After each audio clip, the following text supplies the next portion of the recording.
The pen hovered 2 inches above ivory paper, and Joan Carson knew with absolute bone-deep certainty that she was about to watch a man destroy himself. She'd been refilling water glasses for the past 20 minutes in the private dining room of La Serra, pretending not to notice the tension crackling through the air like a live wire. The 2 men at the corner table radiated the kind of danger that made smart people look away. Joan had learned early in her waitressing career that wealthy men in expensive suits conducting hushed business over untouched plates didn't appreciate audience members. So she'd kept her head down, her movements efficient, her presence forgettable, until she saw the document. It was just a glimpse, barely 3 seconds, as she leaned across to top off the water in the crystal tumbler nearest the window, but 3 seconds was all Joan needed. Numbers had always spoken to her in a language other people couldn't hear, whispering their secrets, revealing their lies. And this document? It was screaming. The man holding the pen was younger than she'd initially thought, maybe early 30s, with the kind of presence that made the oxygen in the room feel thinner. Dark hair swept back from a face that could have been carved from Carrara marble, all sharp angles and harder edges. Ink crawled up the side of his neck, disappearing beneath his collar, and his sleeves were rolled to his elbows, revealing more dark artwork snaking down powerful forearms. He looked like violence poured into an Armani suit. The older man across from him, silver threaded through his temples, navy suit pressed to perfection, leaned forward with barely contained urgency. "Gabriele, sign it. Once you do, the Bianchi family has no legal claim. We walk out clean." Gabriele. The name fit him, old world, elegant, dangerous. Joan watched his jaw work, watched the muscle jump beneath the stubble shadowing his cheek. His eyes, dark, depthless, merciless, scanned the document one more time, and she could practically feel the weight pressing down on his shoulders. He was going to sign it, and it was wrong. Every cell in Joan's body screamed at her to walk away. These weren't her people, this wasn't her world, and she had exactly $43 in her checking account, and a mother whose medical bills meant Joan couldn't afford to lose this job over something that absolutely, definitely, 100% was not her business. She made it 3 steps toward the kitchen, then stopped, turned back. Her hand was shaking slightly as she approached the table again, water pitcher clutched like a shield. Both men glanced up at her, the older one with irritation flickering across his features, Gabriele with the blank, assessing stare of a predator, sizing up whether something was prey or threat. "I'm so sorry," Joan heard herself say, her voice steadier than she felt, "but I think there's a problem with your document." The silence that followed could have stopped hearts. The older man, Luca, she'd heard Gabriele call him, straightened in his chair, his expression hardening. "Excuse me?" But Gabriele didn't move, didn't blink, just watched her with those fathomless eyes, and Joan felt pinned in place like a butterfly in a collector's case. "The date here," she continued, committing fully to what was probably a spectacularly bad decision. She gestured toward the paper with her free hand. "Careful not to touch it. March 4th. That's what it says, right?" Gabriele's gaze dropped to the document, then back to her face. He said nothing, but somehow that silence felt like permission. Joan took a breath. The timestamp below it shows 2:47 p.m. Eastern Standard Time, but March 4th this year was the day we switched to daylight saving time. At 2:47 p.m., we would have already been on daylight time, not standard. Whoever created this document didn't account for that. She watched Gabriele's expression shift, not much, just the slightest narrowing of his eyes, the tiniest tightening around his mouth, and the signature. She was on a roll now, her brain firing on all cylinders the way it only did when numbers and patterns aligned. See how the ink darkness is completely uniform? Real signatures have variation, more pressure at the beginning of strokes, lighter at the ends. This looks scanned and overlaid. Luca stood abruptly, his chair scraping against the polished floor. "This is absurd. You're going to take document advice from a waitress?"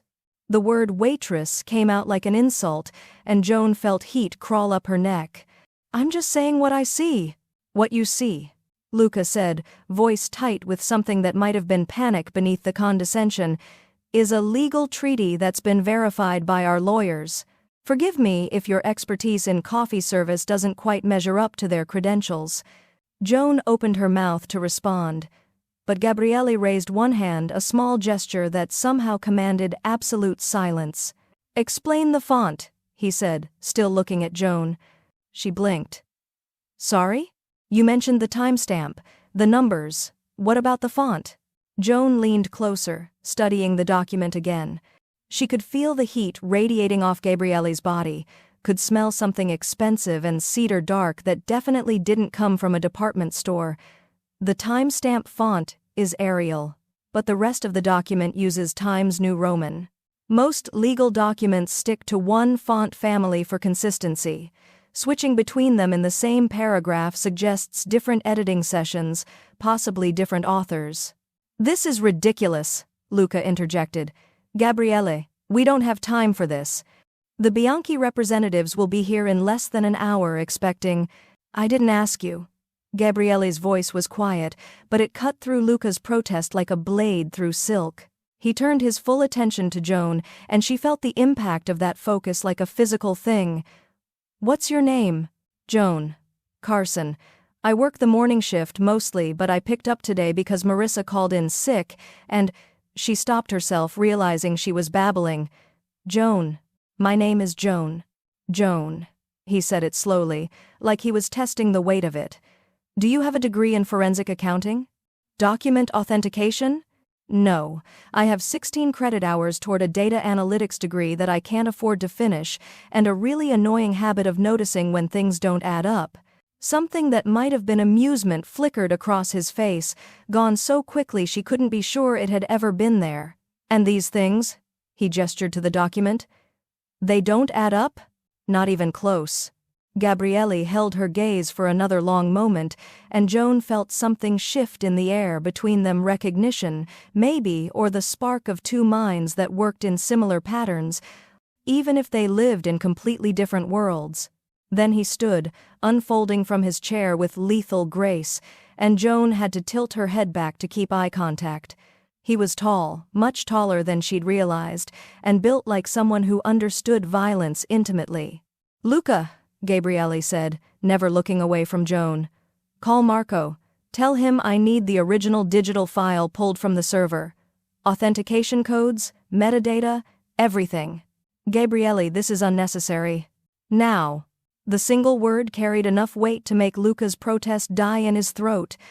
He pulled out his phone with jerky movements, stepping away from the table. Gabriele reached down and carefully picked up the document, holding it toward the light streaming through the floor-to-ceiling windows. If you're wrong, he said conversationally, you just interrupted one of the most important negotiations of my life over clock changes and typography. Joan's stomach dropped. But if you're right. He turned those dark eyes on her again, and Joan saw something dangerous and grateful warring in their depths. If you're right, Joan Carson. You just saved my empire. From across the room, Luca's voice rose in sharp confusion. That's impossible. Marco, check again. The metadata can't be. He fell silent, his face draining of color. Gabriele's expression didn't change, but Joan felt the temperature in the room plummet. What did Marco say? Gabriele asked, his voice soft as a knife sliding from its sheath. Luca's hand tightened around his phone. The file was edited 4 hours ago, from an IP address that's not in our network. The pen Gabriele had been holding hit the table with a sharp crack. Sign it, Gabriele, Luca said quietly, and now his voice carried a tremor Joan couldn't identify. Please, just sign it. But Gabriele didn't move.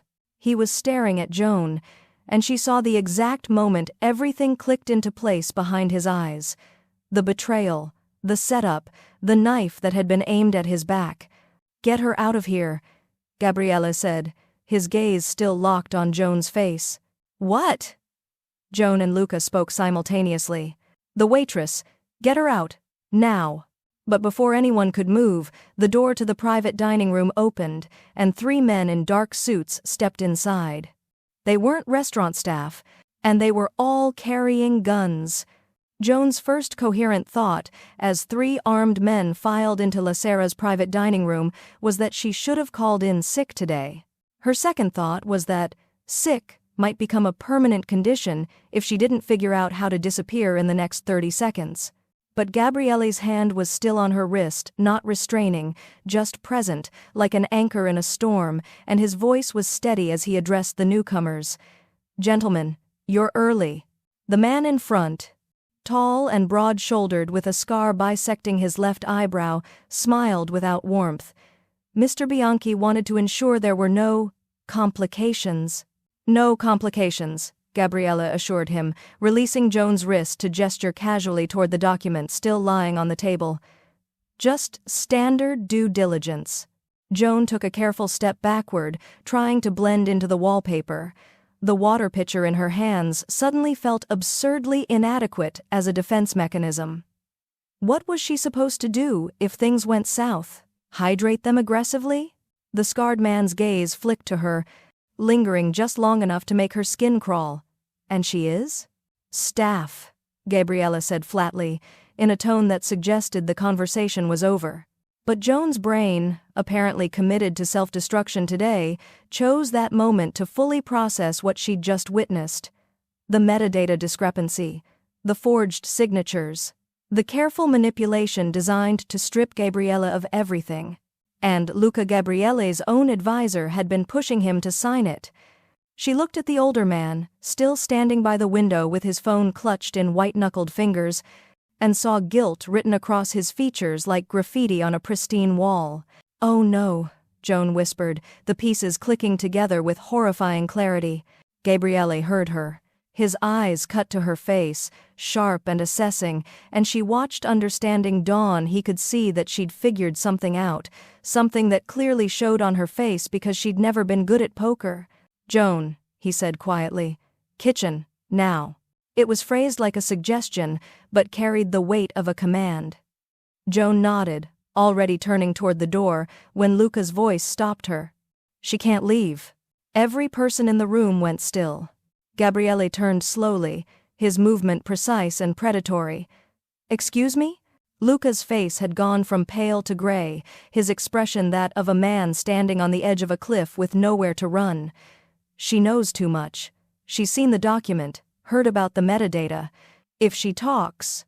"She won't talk," Gabriele interrupted, his voice dropping to something deadly soft. "You can't guarantee that."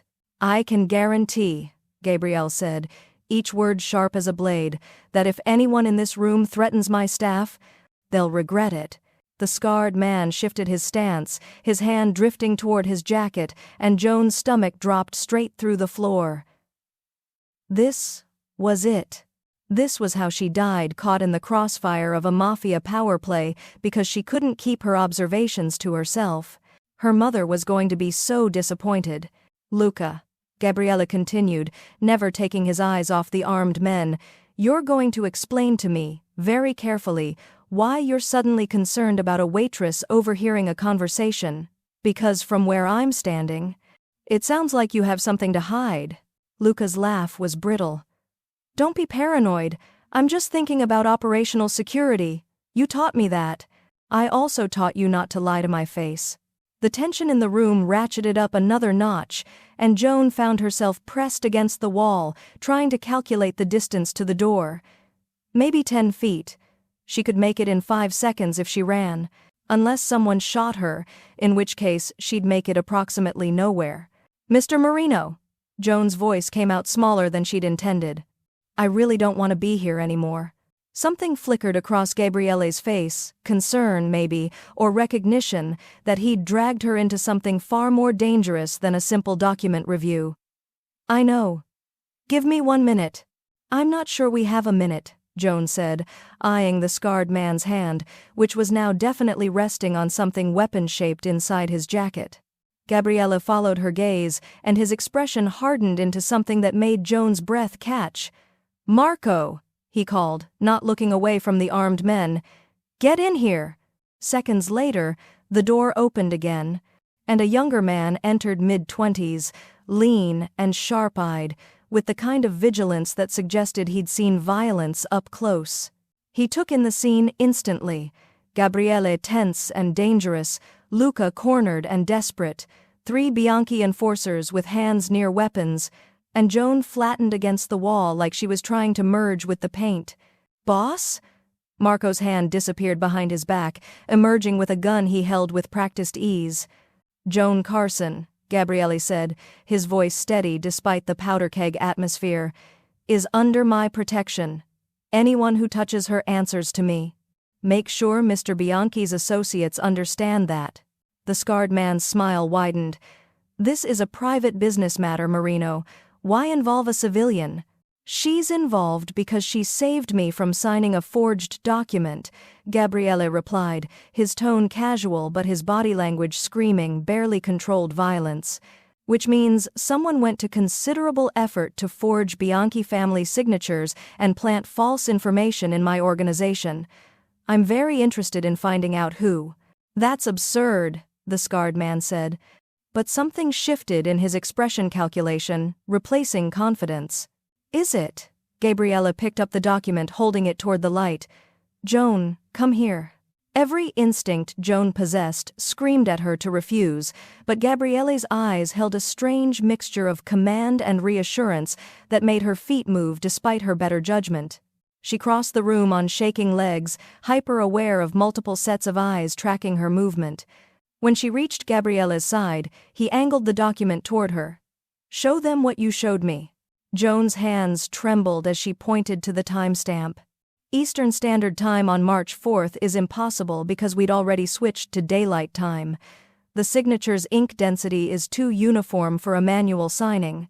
And," she squinted at something she'd noticed earlier but hadn't mentioned, "there's a second issue."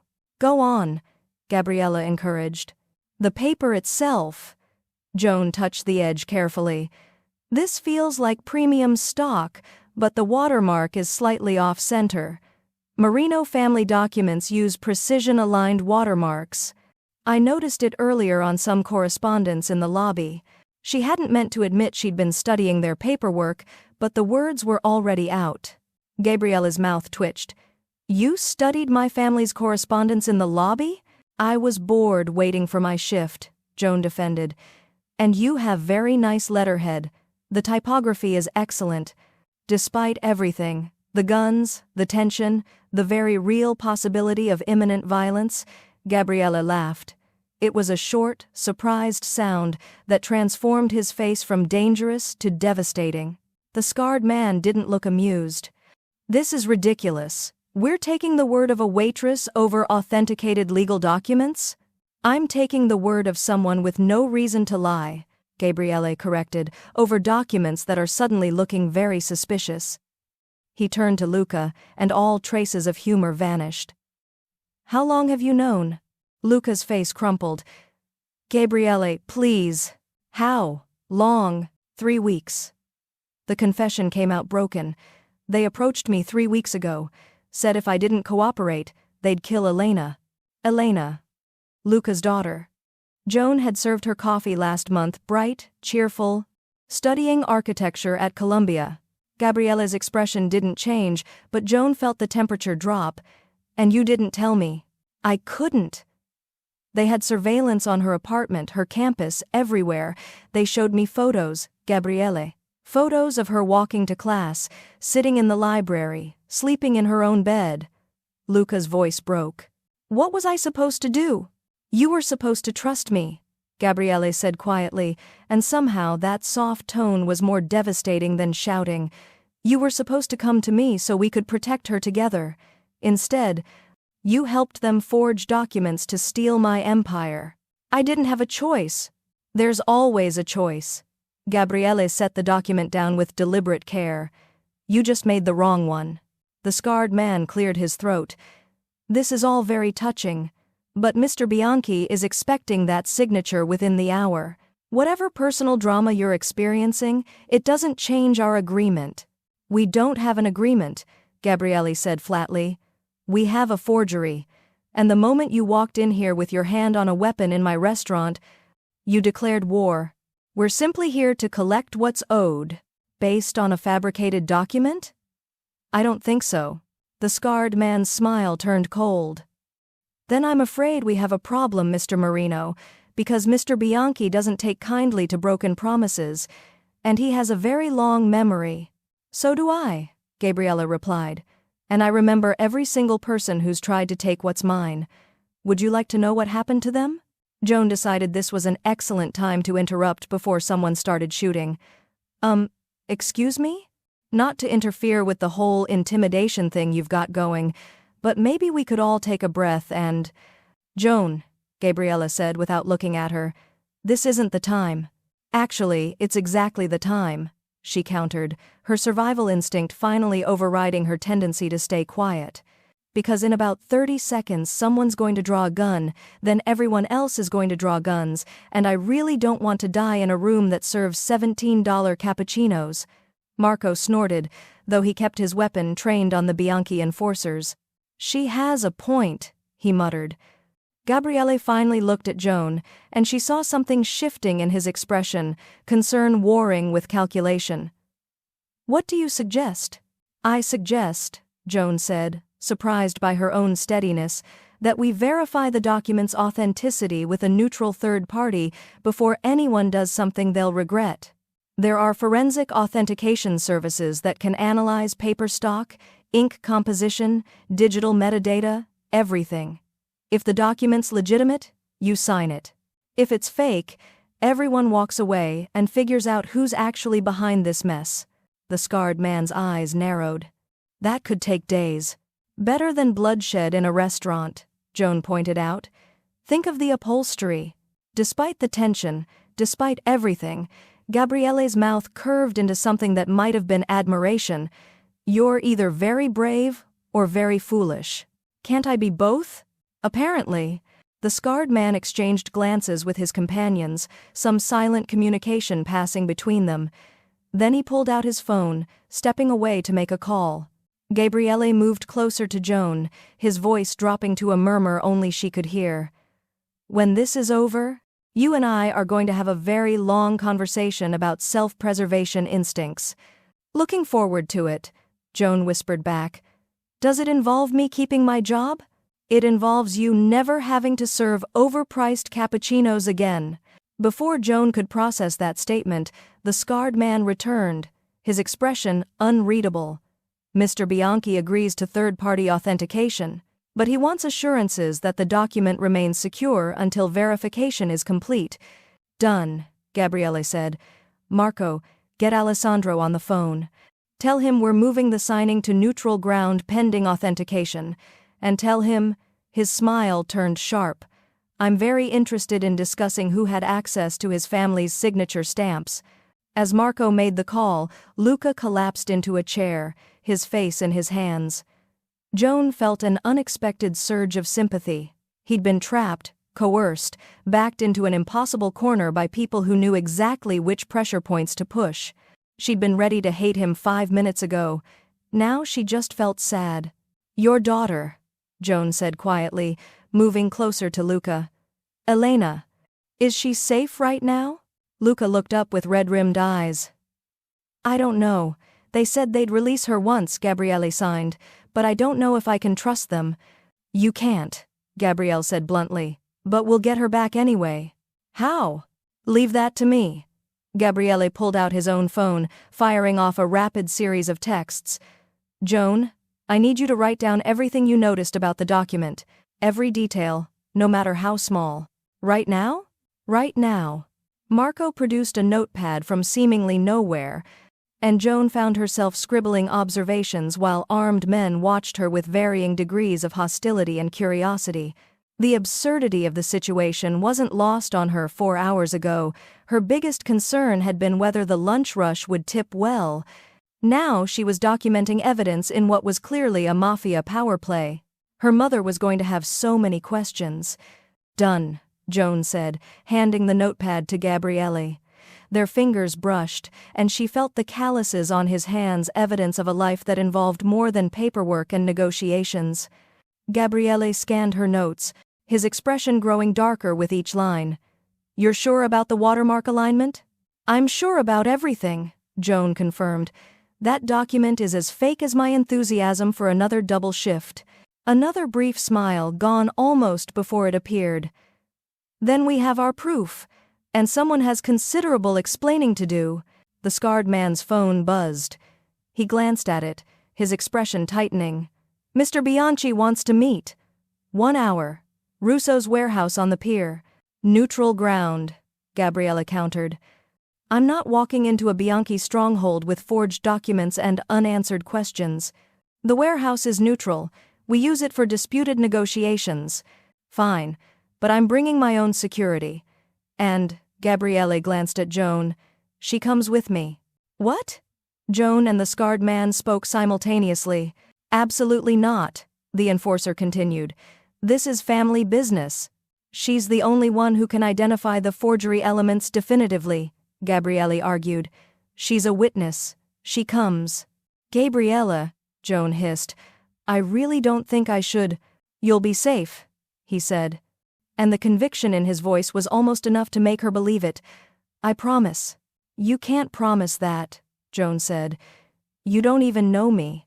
I know you saved my empire. That's enough. The scarred man made a disgusted sound. 1 hour, Russo's warehouse, come armed, and the deal's off. I'm always armed, Gabriele replied calmly, but I'll keep weapons holstered, unless someone gives me a reason not to. The Bianchi enforcers filed out, leaving behind a silence so heavy Joan could barely breathe. Luca stood on shaking legs. What do you want me to do? Find your daughter, Gabriele said.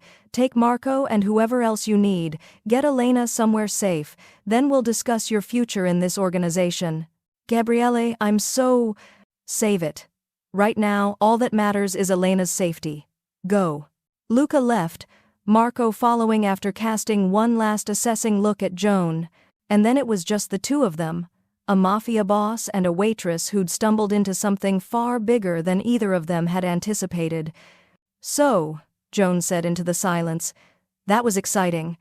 Gabriella turned to her, and for the first time since this whole ordeal began, she saw genuine emotion flicker across his face, relief, gratitude, and something else she couldn't quite identify. You should run, he said quietly. Walk out that door, forget everything you've seen, and go back to your life. Should, Joan agreed. But I have a feeling you're not going to let me. I won't stop you. No. But you need me at that warehouse. You need someone who can point out every inconsistency, every forged element. You need proof that holds up under scrutiny. She met his eyes steadily. You need me.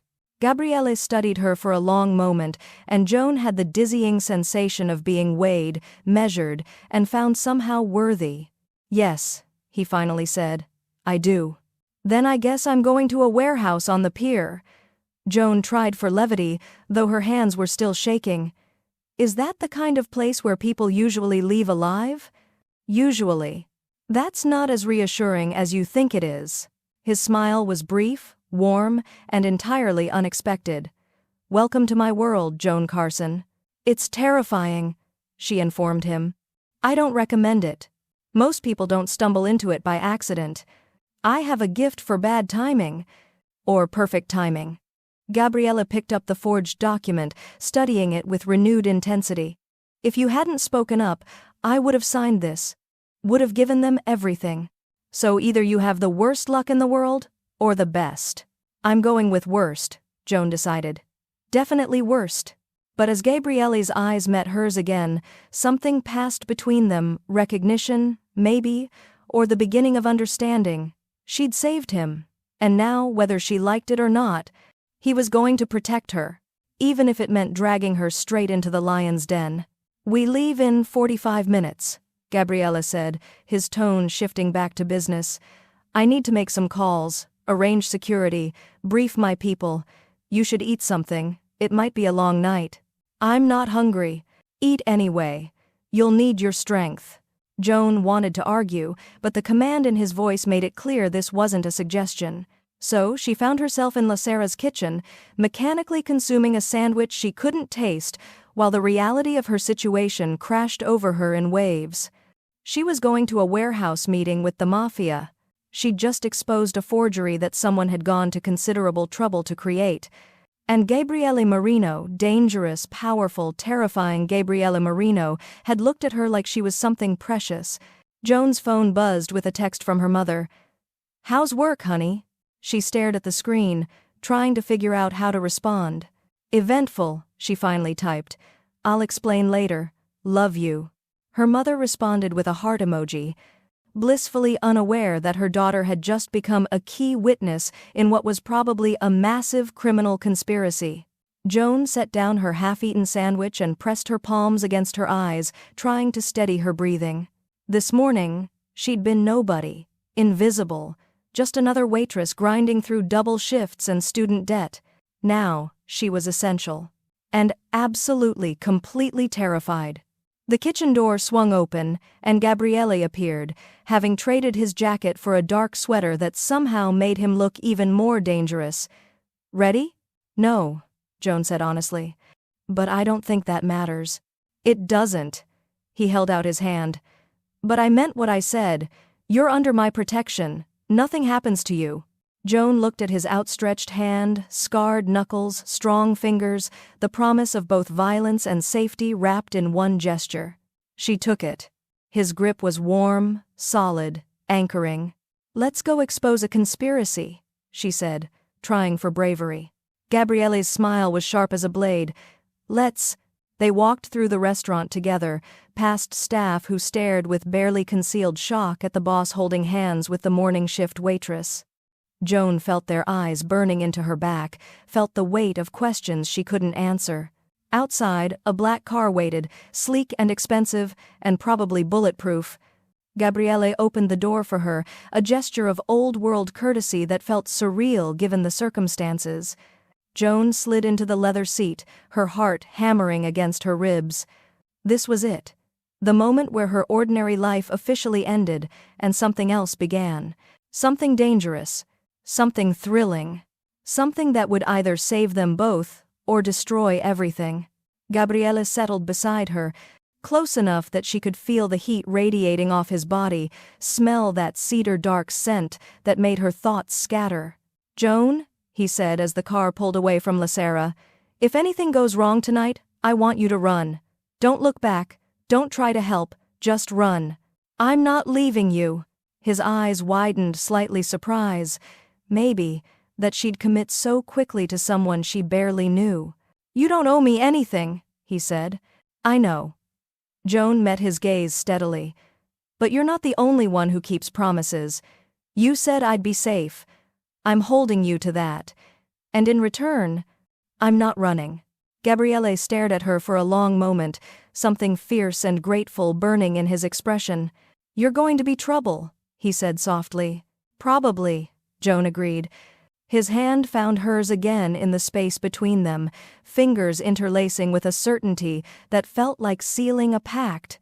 "Good," Gabriele murmured. "I'm tired of people who don't challenge me." The car turned toward the docks, toward a warehouse where answers waited alongside danger. And Joan Carson, who'd woken up this morning expecting nothing more exciting than arguing with an espresso machine, held tight to the hand of a mafia boss and tried not to think about all the ways this could end badly. But deep down, beneath the terror and adrenaline, something else stirred. The electric thrill of being seen. Of mattering. Of standing beside someone powerful and being treated as an equal. She'd saved his empire. Now she just had to survive the fallout. The warehouse loomed ahead, dark and industrial against the evening sky. And as they approached, Joan saw figures waiting in the shadows, too many figures, armed and ready. Gabriele's hand tightened on hers. "Stay close," he whispered. "Always," Joan promised. And together, they walked into the darkness. The warehouse smelled like salt, rust, and old violence. Joan's sneakers squeaked against the concrete as she followed Gabriele through the massive space, their footsteps echoing off corrugated metal walls. Industrial lights hung from chains overhead, casting harsh shadows that turned every corner into a potential threat. Alessandro Bianchi waited in the center of the room, flanked by a dozen men who looked like they ate nails for breakfast. He was older than Joan had expected, 70s, maybe, with silver hair swept back from a lined face that might have been handsome once. Now it just looked predatory. "Gabriele," Bianchi called, his voice carrying easily across the empty space. "You bring interesting company to negotiations." "She's my forensic consultant," Gabriele replied smoothly, his hand a steady presence at the small of Joan's back, protective, possessive, grounding. "Your consultant wears an apron." "My consultant has sharper eyes than your entire legal team?" Bianchi's smile didn't reach his eyes. "Let's see what those sharp eyes found, shall we?" Gabriele gestured toward a metal table someone had set up in the middle of the warehouse neutral ground. Joan supposed, though nothing about this situation felt neutral. He placed the document down carefully, and Joan stepped forward, trying to ignore the weight of hostile gazes tracking her movement. "The timestamp," she began, her voice steadier than she felt, "shows Eastern Standard Time for a date that should reflect daylight saving time." "That's the first inconsistency." "Clerical error." One of Bianchi's lawyers interjected, a thin man with wire-rimmed glasses and the personality of a tax form. "Maybe," Joan conceded, "but combined with the signature overlay, look at the uniform ink density, it suggests digital manipulation rather than manual signing." She pulled out her phone, opening the photos she'd taken of the document back at La Sera. "But the real problem is this." She zoomed in on a tiny emblem near the bottom corner, so small she'd almost missed it initially. "See this serpent symbol? It's embedded in the watermark." Gabriele leaned closer, his breath warm against her ear. "I don't recognize it." "You wouldn't," Bianchi said, his tone shifting to something darker. "That's not our symbol." The admission landed like a bomb in the silent warehouse. "Then whose is it?" Gabriele demanded. "That," Bianchi said slowly, "is an excellent question." Joan's fingers flew across her phone screen, running an image search she'd started in the car. When the results loaded, her stomach dropped. "The Serpentes cartel, based in Nevada. They've been expanding east for the past 2 years. According to," she scrolled quickly, "about 50 different law enforcement bulletins." Every man in the warehouse tensed. "Impossible," the lawyer sputtered. "We verified every element of that treaty with our authentication team." "Then, your authentication team missed something," Joan said. "Or, someone on your team is working for the Serpentes." The temperature plummeted. Bianchi's face hardened into something carved from granite. "That's a serious accusation, young lady." "It's a serious forgery," Joan shot back, surprising herself with her boldness. "Someone went to considerable effort to make this look legitimate. They used your family's signature stamps, Merino family letterhead, legal formatting that matches both organizations. This wasn't some amateur operation. This was sophisticated, coordinated, and designed to trigger exactly what it almost did, a signature that would have transferred key territories and started a war between your families, leaving both organizations weakened." Gabriele finished quietly, his eyes sharp with understanding. "Vulnerable to takeover by a third party." "The Serpentes?" Bianchi said, his voice cold as winter. "They want the eastern ports. And they almost got them." Gabriele picked up the document, holding it toward the harsh overhead lights. "Joan, what else?" She studied the paper again, her mind cataloging details. "The routing information in the metadata, Marco pulled it earlier. The IP address traced to a server historically used by Merino insiders, right?" Gabriele nodded, his expression grim. "But the server connection shows a VPN redirect through..." She checked her phone again, reading Marco's technical breakdown. "Las Vegas, same city as Serpentes headquarters. Someone inside your organization was used to plant this forgery, but the actual creation came from Nevada." "Luca," Bianchi said. "No." Gabriele's voice was flat, certain. "Luca was coerced, his daughter was threatened. He cooperated under duress, but he didn't create the forgery." "Then who did?" Gabriele pulled out his phone, firing off a text. Seconds later, Marco responded with a name that made Gabriele's jaw tighten. "Raffaele," he said, the name tasting like poison.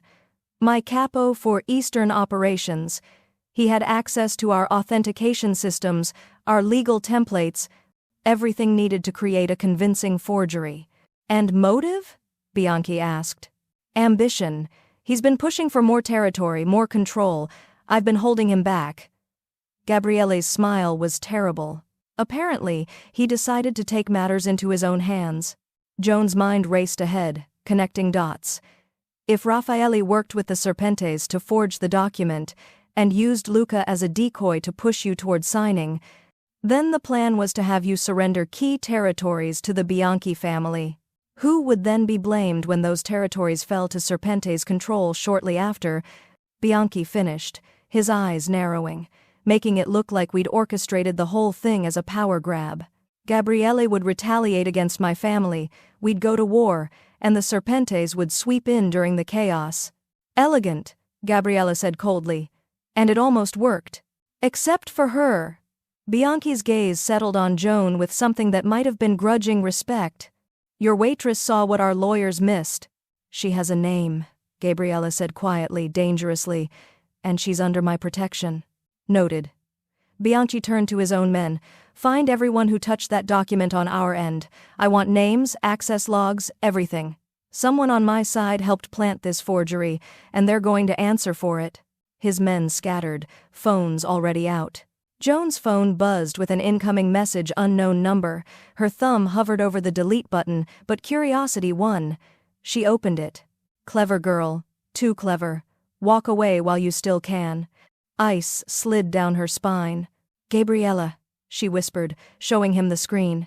His expression transformed into something murderous. They're watching us. Right now. As if on cue, the warehouse lights flickered, then died completely. Darkness swallowed everything. Joan felt Gabriele's arm wrap around her waist, pulling her against his body with protective force. She could hear shouting, the sound of weapons being drawn, footsteps echoing in the cavernous space. Don't move, Gabriele breathed against her ear. Stay exactly where you are. Something metal crashed in the darkness. A door, maybe. Or a shelf. More shouting. The unmistakable sound of a safety clicking off. Then, cutting through the chaos, a voice Joan didn't recognize. Hello, Gabriele. We need to talk about what belongs to whom. The lights flickered back on, revealing a new figure standing in the warehouse entrance, tall, sharp-suited, with a serpent tattoo crawling up his neck. Behind him, at least 20 armed men blocked the exits. They were surrounded. And the man with the serpent tattoo was smiling like he'd already won. My name is Dante Reyes, he said. His accent carrying traces of Mexico beneath polished English. And I believe you have something that's about to become mine. Dante Reyes looked like money, violence, and calculated patience wrapped in a custom suit.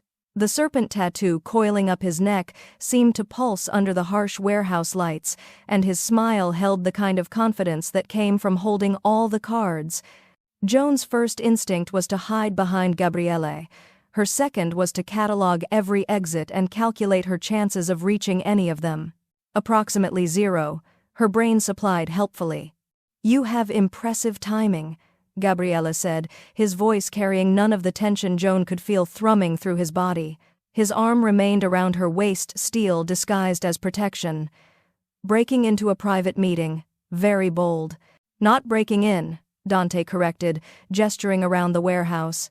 This is Russo territory. Neutral ground, remember? And Russo owes me several favors. He tilted his head, studying Joan with unsettling interest. The waitress who ruined months of careful planning. You're more perceptive than our intelligence suggested. Your intelligence needs better funding, Joan heard herself say, then immediately regretted it when 20 guns shifted slightly in her direction. Dante laughed, a genuine sound that somehow made him more terrifying. I like her.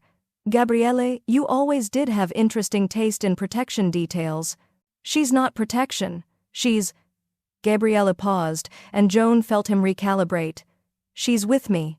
The possessiveness in those 3 words sent heat crawling up Joan's neck, despite the mortal danger surrounding them. Bianchi stepped forward. his earlier hostility toward Gabriele apparently forgotten in the face of a mutual threat. "Reyes, if you think you can waltz into our territory and claim what's ours—" "Your territory?" Dante's smile widened. "Alessandro, you're operating on outdated information. Half your Eastern operations are already mine. I own your suppliers, your distribution networks, your warehouse managers. You just don't know it yet." The color drained from Bianchi's face. "And, Gabriele," Dante's attention swung back like a predator spotting movement, "your ambitious capo Raffaele has been very cooperative. Very eager to discuss how a partnership with the Serpentes could elevate his position." Gabriele's expression didn't change, but Joan felt his muscles coil. "Where is he?" "Nearby, waiting to see how this conversation ends." Dante pulled out a tablet, swiping through what looked like financial records. "Here's what's going to happen. You're going to sign a revised version of that treaty, properly forged this time, with authentic signatures transferring 40% of your Eastern operations to my organization. In exchange, I don't release the evidence I have of your various legal complications to the FBI. Evidence you fabricated," Gabriella said flatly. "Evidence that will look very real to federal prosecutors." Dante's smile never wavered. "Money laundering, racketeering, conspiracy to commit murder. I have digital trails, testimony from cooperative witnesses, even some genuine documents you probably thought were secure. Whether it's true or not doesn't matter. The investigation alone would cripple you for years." Joan's mind raced through the implications.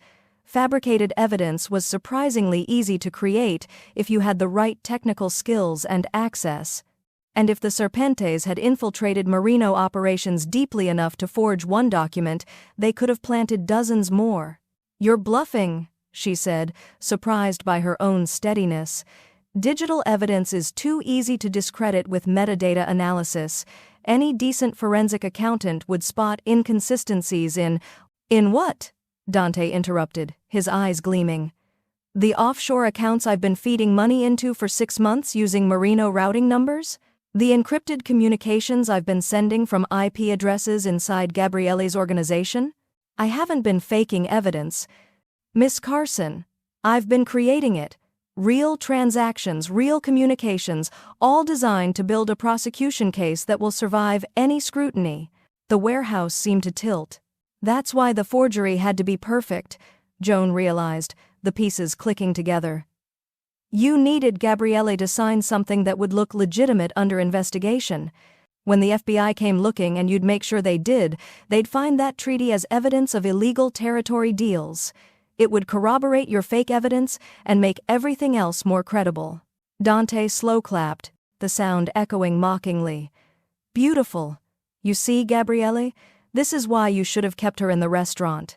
"Touch her and I'll make sure your body's never found," Gabriella said conversationally. "Threats are boring. Negotiations are productive." Dante set the tablet down on the metal table. "Sign the revised treaty. Accept my partnership. Or I destroy you with evidence that will look authentic enough to put you away for 20 years. Your choice." Gabriele was silent for a long moment, and Joan could practically hear him calculating odds, assessing options, planning 3 moves ahead. Then he laughed, a cold, dangerous sound that made several of Dante's men shift uncomfortably. "You made one critical mistake," Gabriele said. "Enlighten me." "You assumed I need the FBI to think I'm legitimate." Gabriele's smile was all teeth. "I don't. What I need is to eliminate threats to my organization. And you just identified yourself as the biggest one." Dante's expression finally flickered, uncertainty bleeding through his confidence. "Marco," Gabriele called without raising his voice. The warehouse's side door exploded inward, and 15 men poured through, not Gabriele's usual security, Joan realized, but something else. They moved with military precision, weapons raised, positioning themselves with practiced efficiency that spoke of professional training. "Friends of yours?" Dante asked, but his voice had lost its certainty. "Private military contractors," Gabriele replied. "I called them an hour ago, right after Joan identified your serpent emblem. They've been surrounding this warehouse for the past 20 minutes, waiting for my signal." Joan stared at him. He'd known. He'd walked into this meeting knowing it was a trap, and had prepared accordingly. "You're outnumbered," Dante said, though his men were already looking nervous. "I'm really not." Gabriel pulled out his phone, showing Dante a live security feed. "See that? Those are federal agents parked 3 blocks away. I called them too. Gave them everything Joan documented about your forgery operation, your infiltration of Bianchi territory, your fabricated evidence scheme. They're very interested in discussing interstate racketeering charges." Dante's face went carefully blank. "So here's my counteroffer," Gabriele continued, his voice dropping to something deadly soft. "You tell me where Raffaele is, you turn over every piece of fabricated evidence you've created, and you disappear from my territory permanently. In exchange, I don't hand you to the FBI right now. And if I refuse?" Gabriele's smile was terrible. "Then I call them in, and you spend the next 30 years in federal prison explaining to prosecutors exactly how you've been infiltrating legitimate business operations to build criminal enterprises. I'm sure they'll be fascinated." The standoff stretched, tension crackling like lightning about to strike. Then Luca's voice cut through from somewhere behind them. "Gabriele, we found him." Joan turned to see Luca emerging from a side office, his face grim, his hands on the shoulders of a man she'd seen before in La Sera, one of Gabriele's senior people, well-dressed and cold-eyed. "Raffaele." But it was what Luca said next that made Joan's blood freeze. And he wasn't working for the Serpentes, he was working with them as an equal partner. The Nevada operation? It's not just Dante's. Raffaele co-founded it 2 years ago. He's been building his own empire inside yours, using your resources to fund it. He didn't betray you for money, Gabriele. Luca's expression was stricken. He betrayed you because he's been planning to take everything from the beginning. And according to the documents we found, Luca held up a folder, his hand shaking. "He's already moved 60% of your liquid assets offshore. You're broke, Gabriele. He's already taken your empire." The warehouse erupted into chaos, and Joan, watching Gabriele's face transform into something beyond rage, something cold and final and absolutely lethal, realized they'd all been playing the wrong game. The real war hadn't even started yet. The silence lasted exactly 2 seconds before everything exploded. Raffaele lunged sideways, breaking free from Luca's grip with practiced violence. Dante's men raised their weapons. Gabriele's contractors moved forward in tactical formation, and somewhere in the chaos, someone fired a shot that pinged off the metal ceiling, raining rust down like deadly confetti. Joan's survival instinct finally kicked in. She dropped to the concrete, hands over her head, cursing every decision that had led her to this moment. "Nobody moves!" Gabriele's voice cut through the pandemonium with commanding force. He had his own weapon out now. When had that happened? Aimed steadily at Raffaele's chest. 60% of my liquid assets. Explain. Now. Raffaele straightened his jacket with insulting casualness, a smile playing at his lips. "It's quite simple, really. You were so focused on external threats, the Bianchis, the Russians, the competition. You never considered that your real enemy was sitting across from you at family dinners. 2 years. Gabriele said, his voice dangerously quiet. "You've been stealing from me for 2 years. Not stealing, reallocating. You're too conservative, Gabriele, too tied to the old ways. The Marino family could be an empire, but you keep it a kingdom." Raffaele's eyes gleamed with ambition that bordered on mania. "I'm building something bigger, something that doesn't answer to outdated codes and blood loyalties." Joan, still flattened against the concrete, watched the scene unfold with horrified fascination.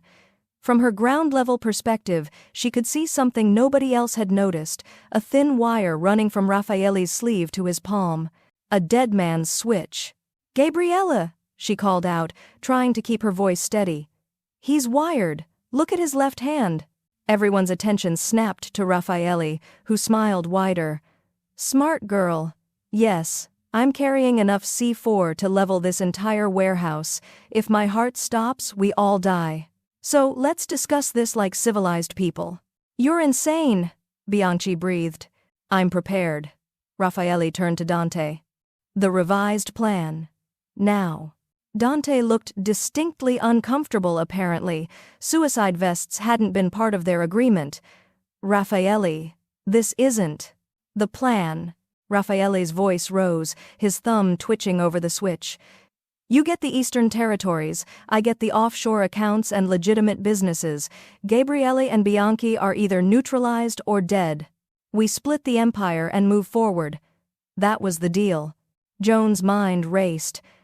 60% of Gabriele's liquid assets meant millions, possibly hundreds of millions. But if Raffaele had been embezzling for 2 years, there would be digital traces, routing numbers, account transfers, authentication logs. And if she'd spotted inconsistencies in one forged document, she could find them in others. The offshore accounts, Joan said, pushing herself up to sitting despite the weapons still trained everywhere. You moved the money through shell corporations, right? Multiple layers to obscure the trail? Raffaele's eyes narrowed. What's your point, Waitress? My point is that every transaction leaves metadata, transfer timestamps, IP addresses, authentication certificates, and if you were moving that much money, you couldn't do it all at once. You'd need to spread it over months, maybe years, using automated systems. She looked at Gabriele. Do you have access to your organization's full financial records? Not just the summary reports, the actual transaction logs? Marco does, Gabriele said, never taking his eyes off Raffaele. Then have him pull them, because I'm betting Raffaele's automation wasn't perfect. There will be patterns, timing patterns, routing patterns, something that connects the transfers back to him. Joan stood slowly, hands visible and non-threatening. And once we have those patterns, we can reverse trace the money. You can't access those accounts, Raffaele sneered. They're secured behind military-grade encryption. But they still exist in a financial system with rules and regulations, Joan countered. Offshore doesn't mean invisible, it just means harder to find, and I'm really, really good at finding things that don't add up. For the first time, doubt flickered across Raffaele's face. Gabriele's phone buzzed. He glanced at it, his expression hardening. Marco just found the first transaction cluster. 43 transfers over 6 months, all routed through accounts in the Caymans, all authenticated with your personal security credentials. He looked up, and his smile was deadly. You just used your own access codes. Sloppy. Doesn't matter, Raffaele said, but his voice had lost conviction. The money's gone. Moved to untraceable accounts. You can't get it back. Maybe not immediately, Joan said. But we can freeze the accounts with the right legal pressure. International banking regulations require... Enough! Raffaele's thumb pressed harder on the switch, and Joan saw genuine panic in his eyes. A man who'd planned everything meticulously was watching his perfect scheme unravel because of a waitress with a knack for numbers. Nobody moves. Nobody calls anyone. We're going to walk out of here together, and... The warehouse doors burst open again, but this time it wasn't security forces. It was Elena. Luca's daughter stumbled through the entrance, her hands bound, her face bruised, followed by 3 more Serpentes enforcers. One of them had a gun pressed to her head. "Daddy!" Elena's voice cracked with terror. Luca went white. "You said she was safe." "Marco, you said." "She was," Marco said grimly. "Someone must have tipped them off to the safe house location." "I did," Raffaele said simply. "Insurance policy. Now, Gabriele, here's how this actually ends. You sign over the territories to Dante. Luca stands down. And the girl lives. Otherwise," he nodded to the enforcer, who pressed the gun harder against Elena's temple. Joan watched Gabriele's face, saw the calculation warring with something else: humanity. Maybe. Or the recognition that Elena was innocent in all of this. "Don't," Joan whispered, moving closer to him. "There's another way." "There isn't," Gabriele said quietly. "He's got us cornered." "He doesn't." Joan's mind worked frantically. "The dead man's switch, if his heart stops, it triggers. But it has to work on a radio frequency to communicate with the explosives, right? which means it can be jammed. We don't have jamming equipment, Marco said. But we have something better. Joan pulled out her phone. Every phone in this warehouse is a potential signal disruptor if we all call the same number simultaneously. The interference might be enough to block the switch's signal for a few seconds, long enough to get everyone killed if you're wrong, Raffaele interjected. To save everyone if I'm right. Joan met Gabriele's eyes. Trust me. The words hung between them, a waitress asking a mafia boss to bet everything on her theory about radio frequencies and signal interference. Gabriele stared at her for a long moment. Then he nodded once, sharp and decisive. Marco, Alessandro, get your people on their phones. Everyone calls. Gabriele rattled off a number, on my mark. Contractors, be ready to move the second that switch goes dead. This is insane, Dante muttered, but he was already pulling out his phone.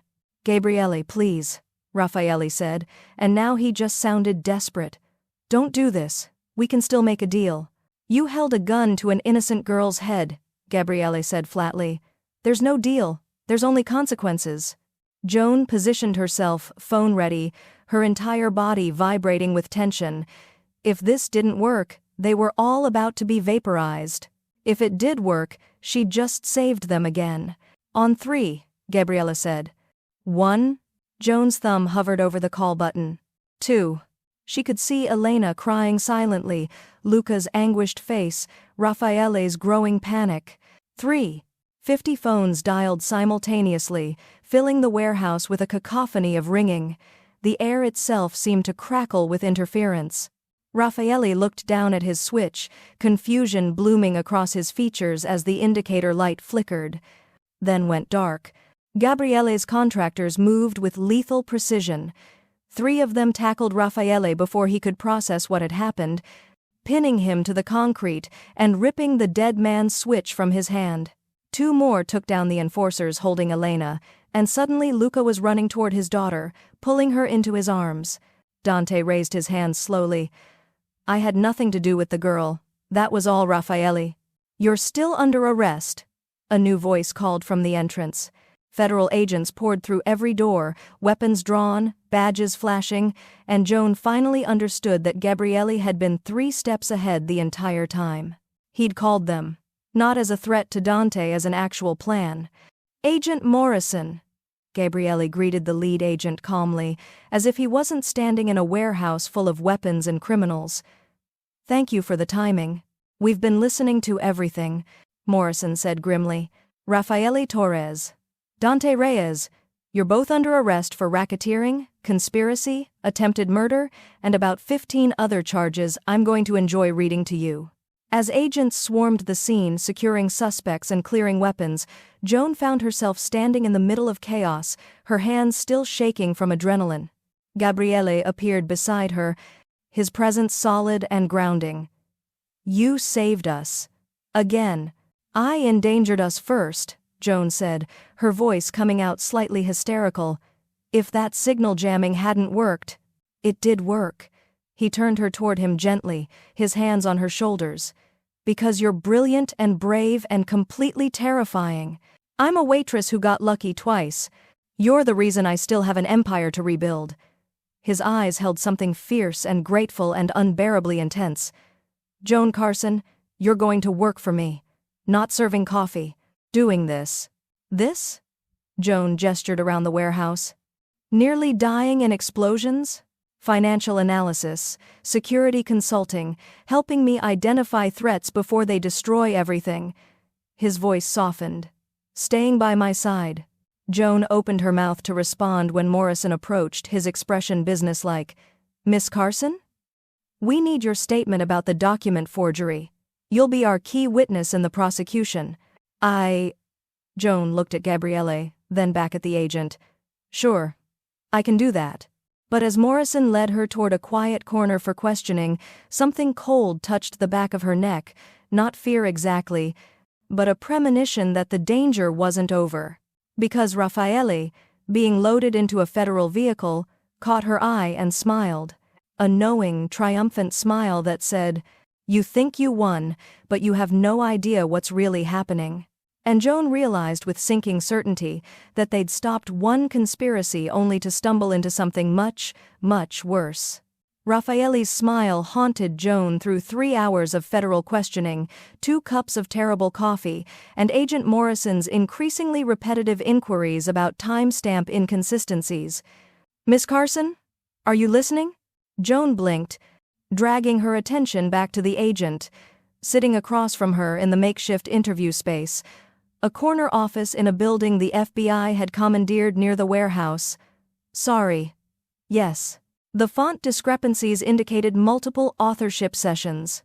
Morrison studied her with the kind of patience that suggested he'd dealt with shell-shocked witnesses before.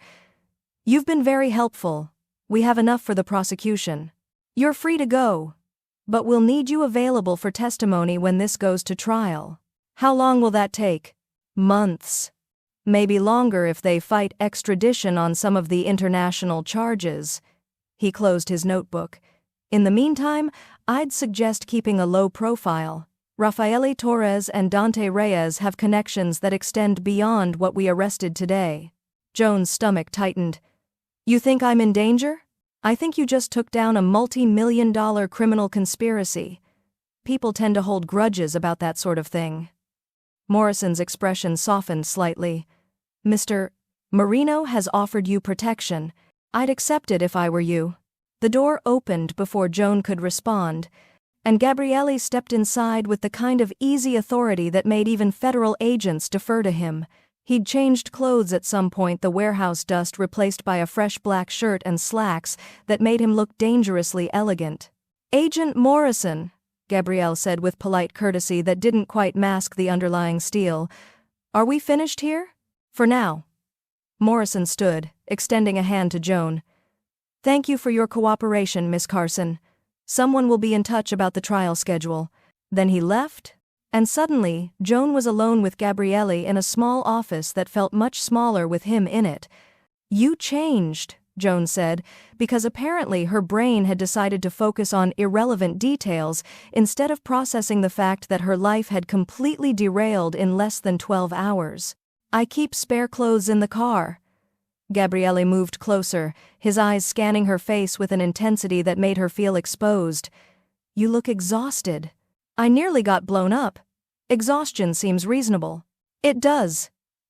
He reached out, gently tucking a strand of hair behind her ear, an intimate gesture that sent electricity down her spine. "I'm taking you somewhere safe. No arguments." "I have arguments," Joan protested weakly. "I have a life.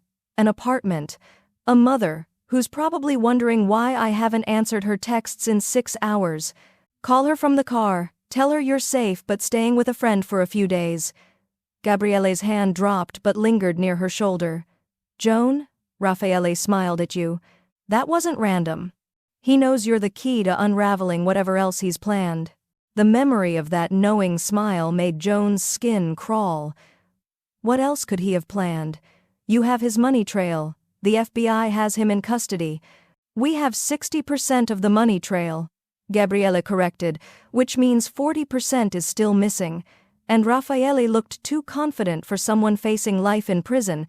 "He has insurance, something we haven't found yet." Joan's analytical mind kicked into gear despite her exhaustion. If he moved 60% through one method, the remaining 40% would use a different approach. Something harder to trace. Maybe physical assets instead of digital transfers? Possibly. Gabriele guided her toward the door with a hand at the small of her back. "But we're not figuring it out tonight. Tonight you sleep somewhere secure while I rebuild what's left of my organization." "How bad is it?" Joan asked as they walked through the building's corridors, agents nodding respectfully at Gabriele as they passed. "The damage Raffaele caused, I mean."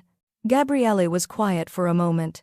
"Bad enough that I need to restructure completely, cut out anyone who might have been compromised, verify every account, every transaction, every operation. It'll take weeks, maybe months." "I could help with that," Joan offered, then immediately felt ridiculous. "I mean, if you want. I'm good with numbers and patterns. It's literally all I'm good at."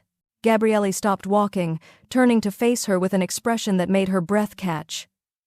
You're good at saving my life. At seeing what everyone else misses. At being brave when you have every reason to run." His hand came up to cup her cheek, thumb brushing across her cheekbone with devastating gentleness. "Don't diminish yourself, Joan Carson. You're extraordinary." Joan's heart stuttered. Standing this close, she could see gold flecks in his dark eyes, could smell cedar and something uniquely him, could feel the heat radiating from his body. "I served coffee yesterday," she whispered. "Today I'm apparently extraordinary. That's quite a promotion." His mouth curved into a smile that transformed his entire face, softening the hard edges, revealing the man beneath the Mafia Boss. "You were always extraordinary. You just needed the right circumstances to show it." "Life-threatening circumstances?" "I would have preferred less dramatic circumstances," Gabriel admitted, "but I'll take what fate gives me." The moment stretched, charged with electricity and possibility, and Joan found herself leaning forward slightly, drawn by gravity or magnetism or simple human need for connection.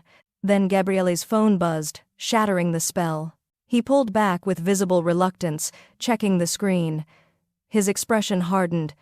"We need to go. Now." "What's wrong?" "Luca just found something in Raffaele's office." Gabriel's hand found hers, lacing their fingers together. A secondary set of documents, a contingency plan. They practically ran to the car, a different vehicle this time, sleek and dark, and definitely armored. Marco was behind the wheel, his face grim. "Boss, you need to see this," Marco said as they climbed in. He handed back a tablet displaying scanned documents. Joan leaned over Gabriel's shoulder, her eyes racing across the pages. It was another treaty. But this one wasn't about territory transfers. It was about her. "What the hell?" Joan breathed, seeing her own name highlighted in legal text that made her blood run cold. The document outlined a plan to frame her as an accomplice, someone who'd helped Raffaele identify vulnerabilities in Gabriel's organization, who'd deliberately exposed the first forgery to gain trust, who'd been working with the Serpentes the entire time, complete with fabricated evidence, financial transfers into an account bearing her name, email correspondence she'd never written, even photographs that had been digitally altered to show her meeting with known criminals. "This is insane," Joan said, her voice shaking. I didn't." "I know." Gabriel's arm wrapped around her shoulders, pulling her against his side. "It's fabricated. All of it. But it's sophisticated enough to fool a jury if they don't examine it closely." "Why would he do this?" Joan looked up at Gabriella, fear clawing at her chest. "What does he gain by destroying me?" "Leverage," Marco said from the front seat. "If the prosecution's key witness is discredited, the entire case becomes shaky. And if Joan's framed as an accomplice, it casts doubt on every piece of evidence she helped uncover." Joan felt sick. So stopping the explosion and helping expose him wasn't enough. "Now I'm going to prison for crimes I didn't commit?" "No," Gabriella said with absolute conviction. "You're not, because we're going to prove every single document is fake before the prosecution even sees them." "How?" "The same way you exposed the first forgery, by finding the inconsistencies." Gabrielle pulled up the financial transfer records on the tablet. "Look at this account, supposedly in your name. What do you see?" Joan forced herself to focus despite the panic, making her hands shake. The account had been opened 6 months ago. Deposits had been made regularly since then, totaling nearly $200,000. But something was wrong. "The routing number?" Joan said slowly, her analytical brain overriding her fear. "It's for a bank in Delaware, but the account statements show branch transactions in Nevada. Delaware banks don't have branches in Nevada, they're regional institutions." "Good," Gabrielle encouraged. "What else?" "The deposits, they're all in round numbers. 5,000, 10,000, 15,000. Real money laundering usually involves irregular amounts to avoid detection patterns." Joan scrolled through more pages, finding her rhythm. "And the email correspondence, look at the timestamp metadata. These emails were supposedly sent from my phone, but the IP addresses show VPN routing through servers I've never accessed." "Because you didn't send them," Gabriella said. Raffaele created all of this the same way he created the first forgery, sophisticated but not perfect. There are always inconsistencies. We need to document everything, Joan said, her fear transmuting into determination. Every discrepancy, every impossible detail. Build a countercase before the prosecution discovers these documents. Already on it, Marco called back. I've got our forensic team pulling metadata and authentication records. We'll have a full analysis by morning. The car pulled up to a building Joan didn't recognize. Modern, secure, with the kind of entrance that suggested serious money and serious security. Where are we? She asked. My private residence, Gabriella said. Top 3 floors, secured perimeter, vetted staff, and enough surveillance to know if anyone comes within 100 feet of the building. You live in a fortress. I live in a place where people I care about are safe. His eyes held hers. You'll stay here. Guest suite on the 2nd floor. Everything you need will be provided. Joan wanted to argue, wanted to insist she could take care of herself, that she didn't need protection, that this was all moving too fast. But Raffaele's smile haunted her. The fabricated evidence haunted her. The realization that she'd become a target haunted her. Okay, she said quietly. But I'm helping with the investigation. Full access to the documents, the financial records, everything. If we're proving I'm innocent, I'm part of the team. Gabriele's smile was warm, proud, and unbearably tender. I wouldn't have it any other way. They rode the elevator up in comfortable silence, and Joan found herself studying Gabriele's profile, the strong jaw, the slight shadow of stubble, the way his eyes reflected in the mirrored walls, showing both darkness and unexpected warmth. Thank you, she said softly, for believing me, for protecting me, for... She gestured vaguely. Everything, I guess. Joan. He turned to her, and the intensity in his gaze made her knees weak. I don't just believe you, I trust you with my empire, my life, my future. That's not something I give lightly. We barely know each other. I know everything that matters. His hand found hers again. I know you're brilliant, brave, and incapable of letting injustice stand. I know you see patterns everyone else misses. I know you saved me twice in one day. And I know... His voice dropped to something rough and honest. I know I don't want to let you go. The elevator doors opened, but neither of them moved. Joan's phone buzzed, breaking the moment. She glanced at it reflexively, then froze. Unknown number. New message. The documents are just the beginning. If you want to know what Raffaele really planned, meet me at the East River Pier at midnight. Come alone, or Gabriele dies. Below the text was a photograph. Gabriele's main office, taken from inside, showing details only someone with access could have captured. Someone in his organization was still working against them. And they had Joan exactly where they wanted her. Joan stared at the photograph on her phone. Gabriele's office captured in crystal clarity, showing the antique desk, the wall safe, even the personal family photo he kept turned away from visitors. Whoever took this had intimate access. Joan?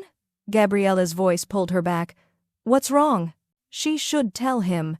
Should show him the message immediately and let him handle it with his security team and tactical planning.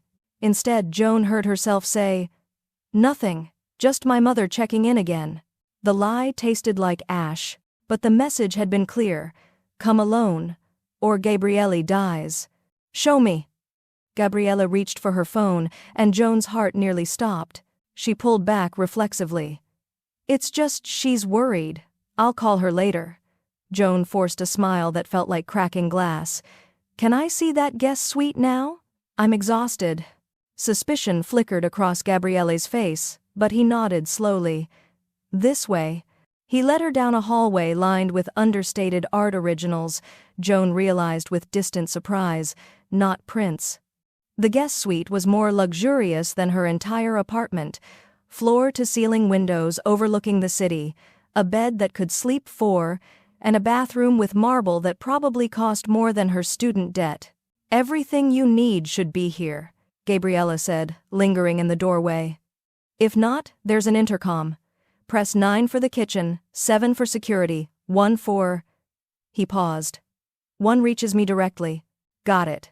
Joan set her phone face down on the nightstand, hyper-aware of the ticking clock. It was just past 9.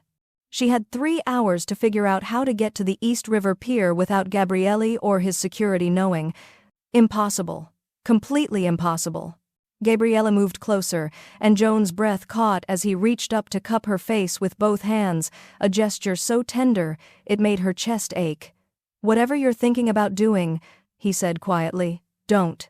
I'm thinking about sleeping. You're thinking about that message you just received. His thumb traced her cheekbone. I can see it in your eyes. Someone threatened you, and now you're calculating whether you can handle it alone. Joan's throat tightened. I don't know what you're... Joan. Just her name, but it carried weight. Trust me. She wanted to. God, she wanted to trust him with everything, the message, the threat, the photograph that proved his inner circle was compromised. But the words echoed in her mind. Come alone, or Gabriele dies. I do trust you, Joan said, and it wasn't entirely a lie. I'm just processing everything. It's been a very long day of nearly dying. Gabriele studied her for a long moment, then kissed her forehead, a brief, devastating touch that made something in Joan's chest crack open. Get some rest. We'll deal with everything else tomorrow. He left, closing the door softly behind him. Joan counted to 60, then pulled out her phone with shaking hands. The message was still there. The photograph still proof of infiltration. Midnight at the East River Pier. 90 minutes away. She opened her phone's notepad and started typing a detailed explanation of everything, just in case. If this went wrong, if she didn't come back, at least Gabriella would know why she'd made this choice. I'm sorry.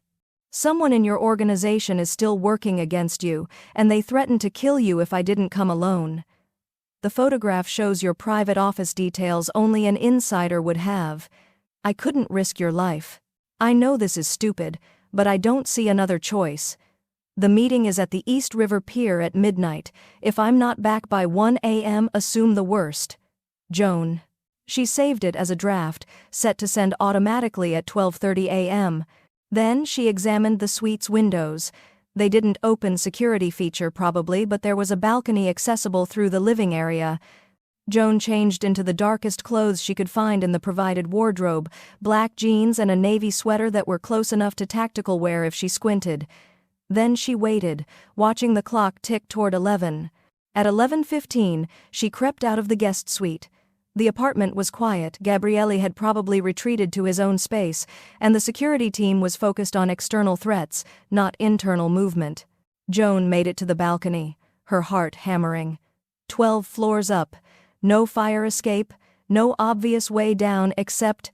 She looked at the neighboring building, close enough that the balconies were only about 6 feet apart. This is insane, Joan whispered to herself. You're a data analyst, not a parkour expert. But Gabriela's life was on the line. Joan climbed onto the balcony railing, her hands slick with sweat despite the cool night air. The gap looked wider from up here, maybe 7 feet, maybe 8. If she missed... Don't think about missing. She jumped. For one terrifying moment, she was airborne, nothing but 12 stories of empty space below her. Then her hands caught the opposite railing, the impact jarring her shoulders. Joan hauled herself over, collapsing onto the neighbor's balcony with a grace that could generously be described as, didn't die. Okay, she panted. Okay, that happened. The neighboring apartment was dark, empty. Joan picked the balcony door lock with a hairpin, a skill she'd learned from a YouTube video during a particularly boring study break and never thought she'd actually use. 20 minutes later, she was on the street, hailing a taxi that smelled like pine air freshener and regret. East River Pier, she told the driver, then added, and maybe circle the block once before dropping me off. The driver eyed her in the mirror. You okay, miss? Peachy, Joan lied. Just being cautious. The pier was dark when she arrived, industrial, abandoned, the kind of place where bad things happened in crime procedurals. Water lapped against rotting posts, and somewhere in the distance, a ship's horn echoed mournfully. Joan checked her phone. 11:57 p.m. She was early. Footsteps echoed behind her, and Joan spun around, her hand instinctively reaching for a weapon she didn't have. A figure emerged from the shadows, not a Serpente's enforcer, not Raffaele's associate, but someone Joan recognized from La Sera. Antonio, one of Gabriele's senior managers. Mid-40s, competent, trusted. A traitor. "Miss Carson," Antonio said with a smile that didn't reach his eyes. "Thank you for coming alone." "You're the mole." Joan's mind raced through implications. "You took that photograph. You've been feeding information to Raffaele." "For 3 years," Antonio confirmed almost proudly. "Gabriele trusts too easily. It made infiltration remarkably simple." "What do you want?" "What I've always wanted. Control.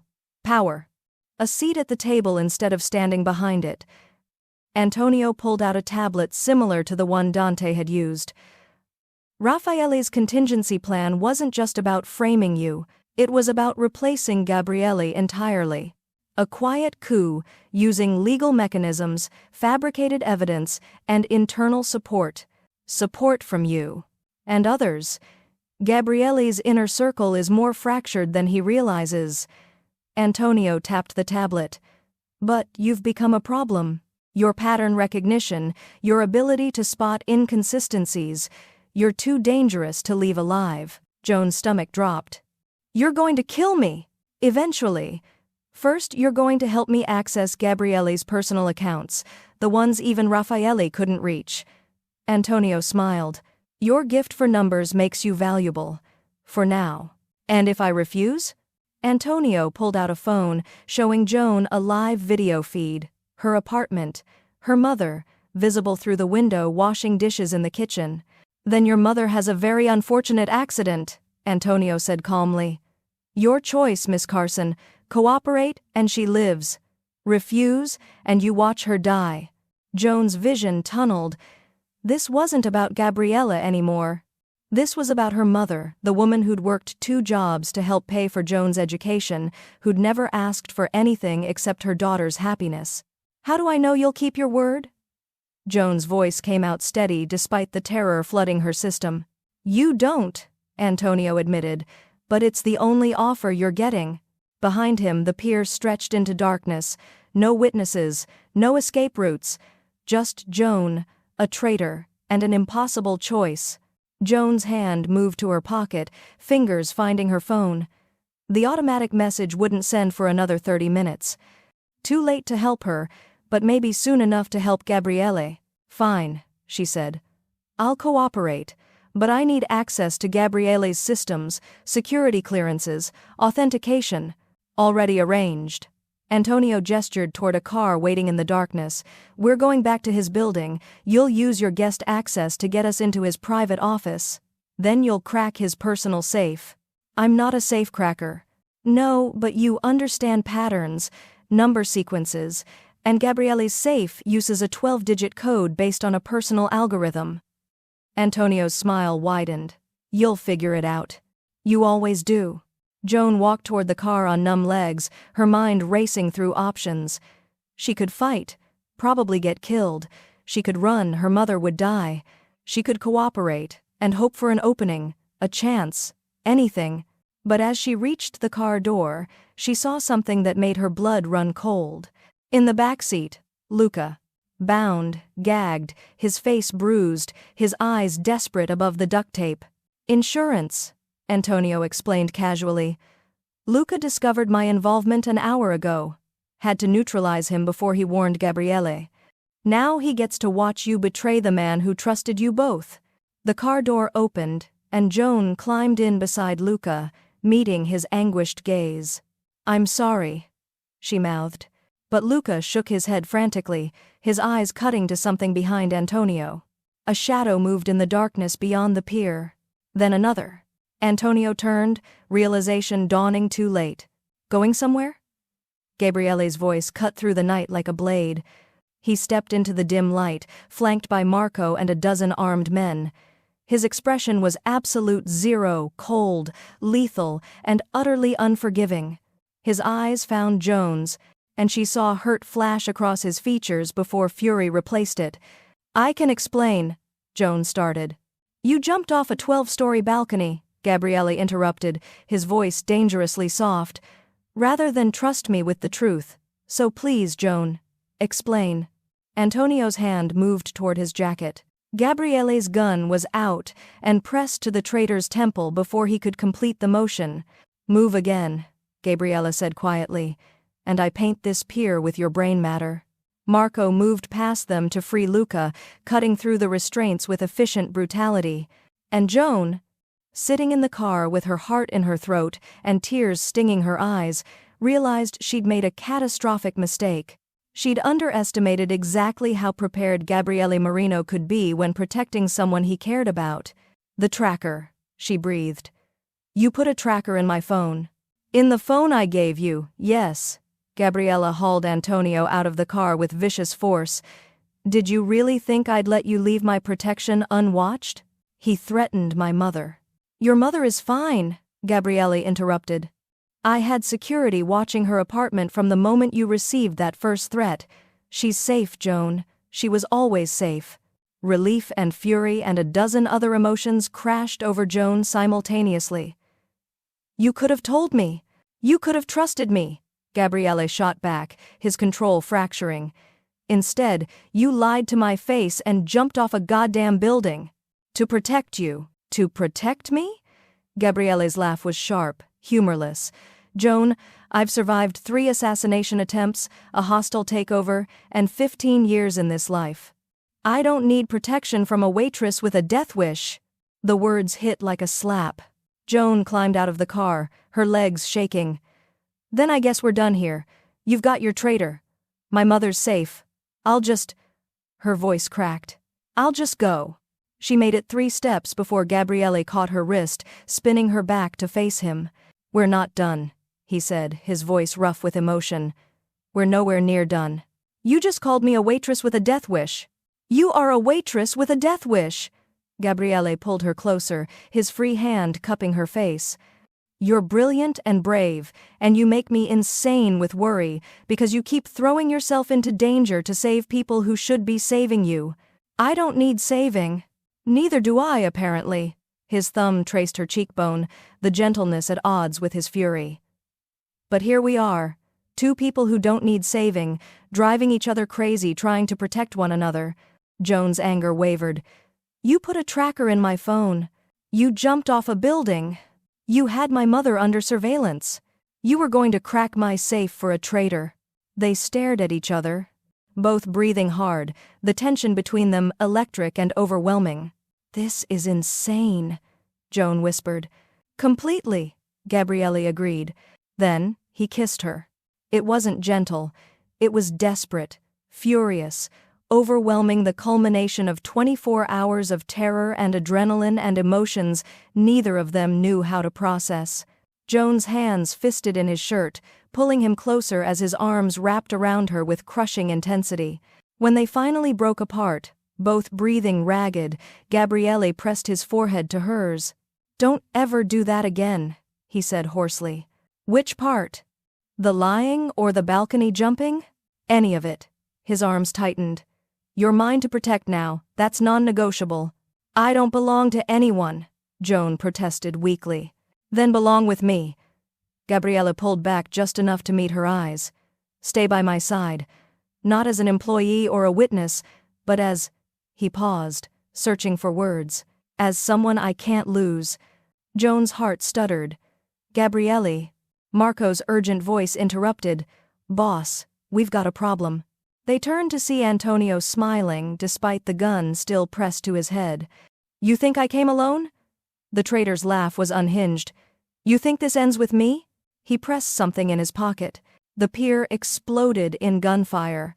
Gabriele tackled Joan to the ground, his body covering hers as bullets tore through the night. She could hear shouting, "Return fire," the distinctive sound of suppressed weapons from professional shooters. Antonio's backup had arrived, and they were outnumbered. Bullets carved through the night air inches above Joan's head as Gabriele pressed her against the cold pier, his body a shield between her and the chaos erupting around them. "Stay down!" he shouted over the gunfire, returning fire with lethal precision. Joan's face was pressed against rough wood that smelled like salt and oil, her ears ringing from weapons discharging too close. She could hear Marco coordinating their defense, could see muzzle flashes lighting up the darkness like deadly fireflies. Antonio was laughing, actually laughing even as one of Gabriele's men dragged him behind cover. "You can't win this," the traitor called out gleefully. "There are too many of us. We've been planning this for years." Gabriele fired 3 more shots, each one finding its target with professional accuracy. "Marco, how many?" "At least 15, maybe 20. They've got the high ground on both sides." Marco's voice was grim. "We need extraction." "Already called it in," Luca shouted from somewhere to their left. 2 minutes out. 2 minutes. Joan's mind calculated survival odds and came up with numbers she didn't like. Something metallic clattered near them, a grenade rolling across the pier. Gabriele cursed, grabbed Joan around the waist, and threw them both into the freezing river. The water hit like 1,000 knives, stealing Joan's breath, dragging her down into darkness that pressed from all sides. Strong arms kept her close as they sank, bubbles streaming upward, the muffled explosion above sending shockwaves through the water. Then Gabriele was pulling them up, breaking the surface behind a piling that provided cover from the gunfire still tearing through the night. Joan gasped for air, clinging to the wooden post with numb fingers. There was a grenade. "Breathe," Gabriele commanded, his arm locked around her waist. "Stay quiet and breathe." Above them, the firefight continued. Joan could hear shouting, the distinctive crack of different caliber weapons, and then sirens. Police, multiple units converging on their location. "About time," Gabriele muttered, but Joan heard relief beneath the irritation. Antonio's voice rose above the chaos. "Fall back! Everyone out!" The gunfire became sporadic, then stopped entirely as the attackers retreated into the industrial maze surrounding the pier. Gabriele waited another 30 seconds before calling out, "Marco?" "Here, boss. 3 men down, 5 wounded. We held position." Marco appeared at the pier's edge, extending a hand. "Also, you're both hypothermic and need to get out of that water immediately." Gabriele boosted Joan up first, and hands pulled her onto the pier where she collapsed, shaking violently from cold and adrenaline. Someone wrapped a jacket around her shoulders, Luca, his face concerned despite his own injuries. "Thank you," Joan managed through chattering teeth. "For everything." "You tried to save Gabriele," Luca said simply. "That makes us even." Gabriele hauled himself onto the pier, water streaming from his clothes, his expression dark as he surveyed the scene. 3 of his men lay motionless. 5 others were being treated for gunshot wounds. And Antonio was gone. "He escaped during the chaos," Marco reported, "took advantage of the grenade diversion. But he left something behind." Marco held up a tablet, the same one Antonio had been carrying. Gabriele took it, his jaw tightening as he scrolled through the contents. "Joan, I need you to look at this." Joan moved closer on shaking legs, peering at the screen over his shoulder. Financial records, account transfers, communication logs between Antonio and at least 8 other people inside the Marino organization. But it was the final document that made her stomach drop. A complete organizational chart showing every compromised position, every traitor, every piece of the conspiracy, including one name highlighted at the very top. The mastermind behind everything. "No," Joan whispered. "That's impossible." Because the name at the top wasn't Raffaele, wasn't Antonio, wasn't even someone from the Serpentes cartel. It was Elena, Luca's daughter, the architecture student they'd rescued, the innocent victim who'd been held hostage. "That can't be right," Luca said, his voice breaking as he looked over their shoulders. "My daughter, she was threatened, she's a victim." "She's 23 years old," Joan said slowly, her analytical mind piecing together details she'd missed. "Old enough to open offshore accounts, to coordinate with criminals, to..." She looked up at Gabriele. "When exactly did the money start disappearing?" Gabriele's expression was stone. 3 years ago. "And when did Elena start university?"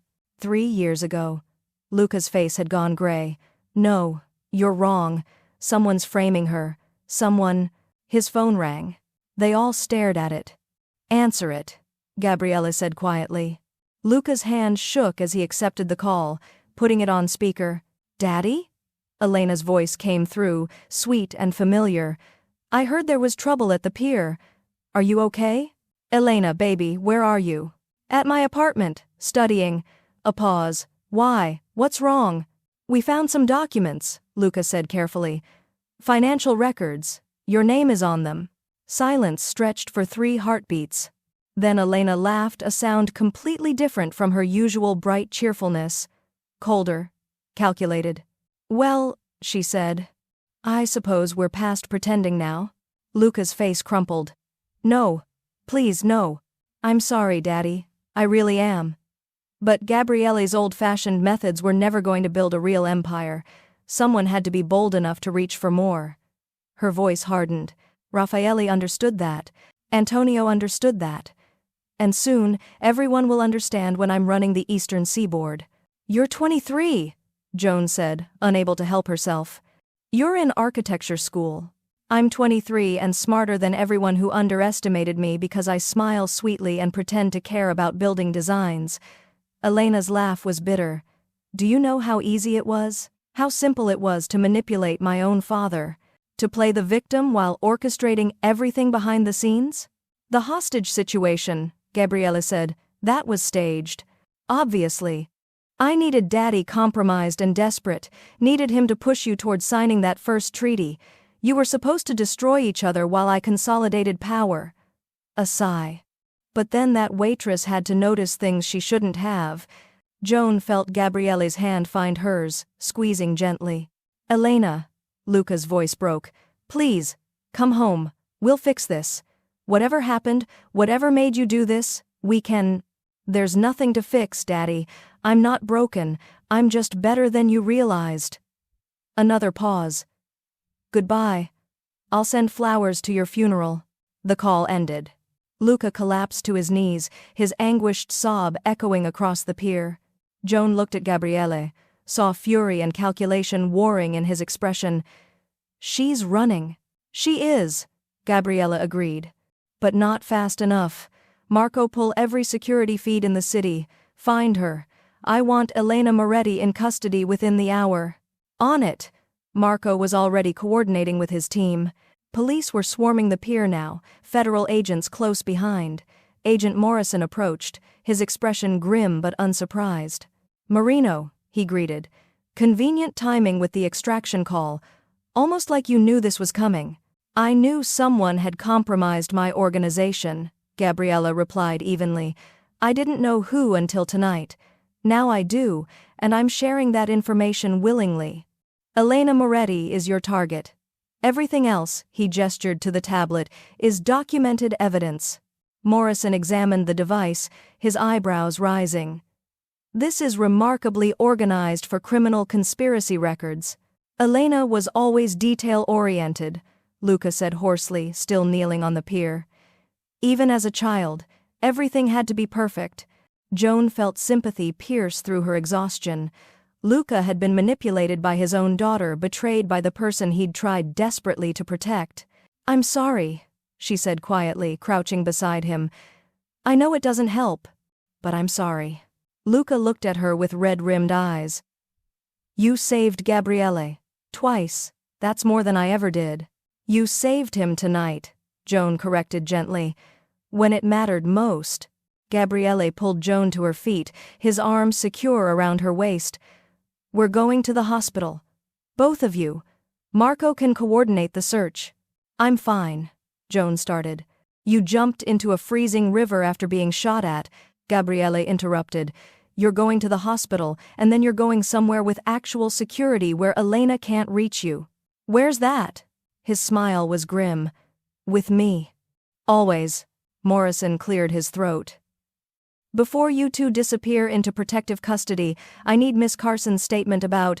Marco's phone rang, cutting him off. He answered, listened. Then his expression darkened. Boss. We've got a problem. Another one? Joan asked weakly. Elena's not at her apartment, but we tracked her phone. Marco turned his screen around, showing a location map. The tracking dot was moving fast toward a private airfield outside the city, and the timestamp showed she'd been there for the past 30 minutes, while they'd been talking to her. While Luca had been begging his daughter to come home, she'd already been preparing to disappear. "She's running," Gabriele said flatly, "with everything she stole, everything she built, and 3 years of planning to disappear." "Can we stop her?" Joan asked. Marco's expression was grim. "Not unless we move now. She's got a 15-minute head start, and private jets don't require the same security protocols as commercial flights." Gabriele turned to Morrison. "I need your badge and your authority to ground all flights from that airfield. I can't just—" "Elena Moretti is about to flee the country with evidence of criminal conspiracies spanning 3 states, Gabriele interrupted. "Your badge, Agent Morrison, now." Morrison stared at him for a long moment, then handed over his credentials. "If this goes wrong, it won't." Gabriele was already moving toward the vehicles, pulling Joan with him. "Because we're ending this tonight." They piled into cars, sirens screaming as they raced toward the airfield. And Joan, soaking wet and exhausted and terrified, held tight to Gabriele's hand and prayed they wouldn't be too late. But when they arrived at the airfield 15 minutes later, the runway was empty. The private jet was gone, and Elena Moretti had vanished into the night sky, taking Gabriele's empire with her. The empty runway stretched before them like a taunt, smooth asphalt gleaming under floodlights, tire marks still fresh where Elena's jet had departed minutes earlier. Joan stood beside Gabriele, both of them dripping river water onto the tarmac, watching the distant navigation lights disappear into the night sky. Behind them, federal agents swarmed the airfield, but everyone knew the truth. Elena Moretti was gone. "Boss," Marco said quietly, approaching with a tablet. "Flight plan shows she's headed to the Cayman Islands. No extradition treaty. By the time we get legal authorization to pursue, she'll have vanished into a dozen shell corporations." Gabriele's expression was carved from ice. "How much did she take, according to the final accounting?" Marco's jaw tightened. $42 million in liquid assets. Another $60 million in property deeds, business holdings, and leverage over legitimate operations. She didn't just steal from you, she dismantled the infrastructure. Joan felt Gabriele's hand tighten around hers. The only outward sign of the fury she knew was burning beneath his control. "So, that's it?" Luca's voice was hollow as he joined them, his face aged a decade in the past hour. "My daughter destroys everything, and she just flies away?" "No," Gabriele said quietly, dangerously. "She flies away for now." But Elena made one critical mistake. "What's that?" Joan asked. Gabriele turned to her, and despite everything, the exhaustion, the betrayal, the staggering losses, his smile held something fierce and certain. "She underestimated what I'm willing to rebuild, and who I'm building it with." Agent Morrison approached, his credentials returned, his expression sympathetic. "We'll pursue every legal avenue, Marino. But realistically, Elena planned her exit too well. She's been moving assets for months, creating false trails, establishing backup identities. Even if we find her, prosecution will take years." "I'm not interested in prosecution," Gabriele replied. "I'm interested in recovery. And rebuilding." Morrison studied him carefully. "Stay on the right side of the law, whatever you're planning." "Will be completely legitimate," Gabriele assured him. "Starting now, the Marino organization operates clean. No more shadows, no more vulnerabilities someone can exploit." "Boss," Marco interrupted, his voice urgent. "You need to see this." He pulled up security footage on his tablet, not from the airfield, but from Elena's apartment, time-stamped 30 minutes before her call to Luca. The video showed Elena methodically packing, but she wasn't alone. Someone was helping her, a figure whose face the camera caught in profile, Antonio. He didn't escape during the firefight, Joan realized. He was never at the pier. That was a decoy, someone wearing his jacket, his build. The real Antonio was helping Elena prepare her exit. "Which means the tablet we recovered," Gabriele said slowly, was planted. She wanted us to find it, wanted us to think we'd uncovered everything while she escaped with the real leverage. Marco's expression was grim. There's more. I pulled financial records from the past 6 hours. Elena didn't just take liquid assets she borrowed against every property, every holding, every piece of collateral the Marino family owns. You're not just missing $100 million, boss. You're leveraged into debt that'll take decades to repay. The weight of that statement settled over them like concrete. Gabriella had lost everything. Not just money, but reputation, infrastructure, the foundation his family had built over 3 generations. Joan watched his face, waiting for the explosion of rage or despair. Instead, Gabriele laughed, a genuine sound that made everyone turn in surprise. She's brilliant, he said with something that might have been admiration beneath the fury. Absolutely, terrifyingly brilliant. I trained my people too well. This isn't funny, Luca said hoarsely. My daughter just destroyed you. She destroyed us all. She tried, Gabriele corrected, but she made one assumption that will be her downfall. What assumption? Morrison asked. Gabriele turned to Joan, his dark eyes holding hers with an intensity that made her pulse race. That I measure my empire in money and property. That losing assets means losing power. His hand came up to cup her face with devastating tenderness. But my real power was always in seeing what others miss, in finding the right people, in building something that matters beyond bank accounts. Joan's throat tightened. Gabriele. Elena took everything she could carry, he continued, his voice steady with conviction. But she couldn't take my connections, my relationships, the loyalty I've earned over 15 years. She couldn't take the legitimate businesses that operate under my protection. And she definitely couldn't take you. I'm just a waitress who got lucky twice, Joan protested weakly. You're the person who saved my empire before I even knew it needed saving. Gabriele's thumb traced her cheekbone. You're brilliant, fearless, and you see patterns everyone else misses. Elena planned for years to take me down. You stopped her in 24 hours. So tell me, Joan Carson, who's really more valuable? Joan felt tears sting her eyes, exhaustion, relief, and something else she wasn't ready to name. We're standing on an empty runway. Your organization is in ruins. I don't understand how you can be so calm. Because I've been here before, Gabriele said simply. When my father died, I inherited a fractured family and enemies circling like sharks.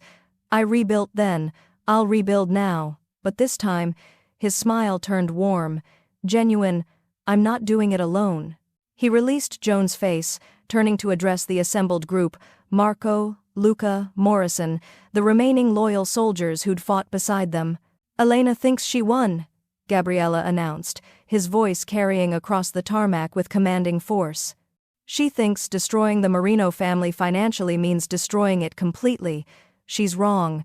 Starting tomorrow, we restructure everything, legitimate operations only, clean books, full cooperation with federal oversight. We rebuild the right way. That'll take years, Marco pointed out, and you're starting from negative assets. Then we start from negative assets, Gabriele replied. I'd rather build something real than maintain something corrupt. Morrison's expression shifted to something approaching respect. If you're serious about going legitimate, the FBI could use someone with your organizational skills, consulting basis, help us understand how criminal enterprises operate from the inside. In exchange for protection for your people, immunity for past activities under specific circumstances, and, Morrison glanced at Joan, security for civilians who get caught in the crossfire. Gabriele considered this, then nodded once. I'll want everything in writing, full legal protections, and Joan's safety is non-negotiable. Agreed. Morrison extended his hand. They shook, sealing an alliance that would have been impossible 24 hours earlier. Luca approached Gabriele, his shoulders bowed under the weight of his daughter's betrayal. I failed you.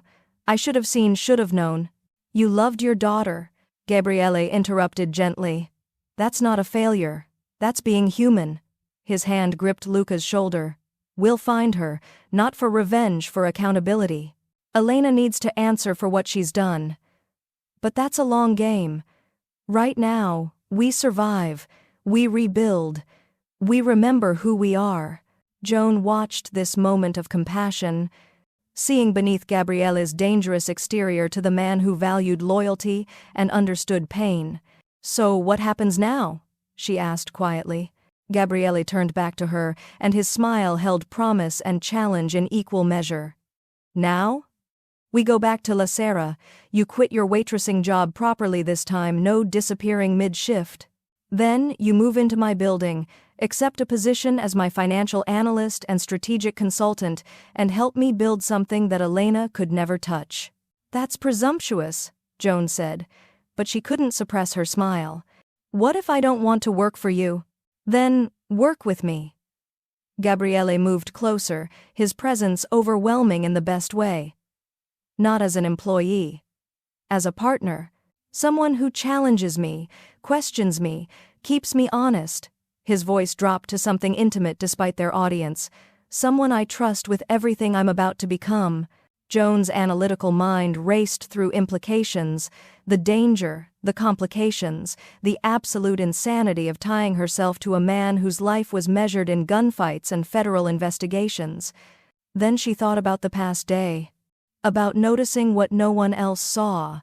About mattering in ways she'd never imagined. About standing beside someone powerful and being treated as an equal. "I want full access to all financial records," Joan said. "Complete transparency. And if I find anything that doesn't add up, I get to call it out without consequences." "Agreed. And I'm not jumping off any more balconies." "Strongly agreed. And you never ever put a tracker in my phone without telling me first." Gabriele's smile turned sheepish. "I should probably mention—" Joan held up her hand, stopping him. "Actually, don't tell me. I don't want to know what other security measures you've got running. Just—" She met his eyes steadily. "Just promise you'll keep me safe."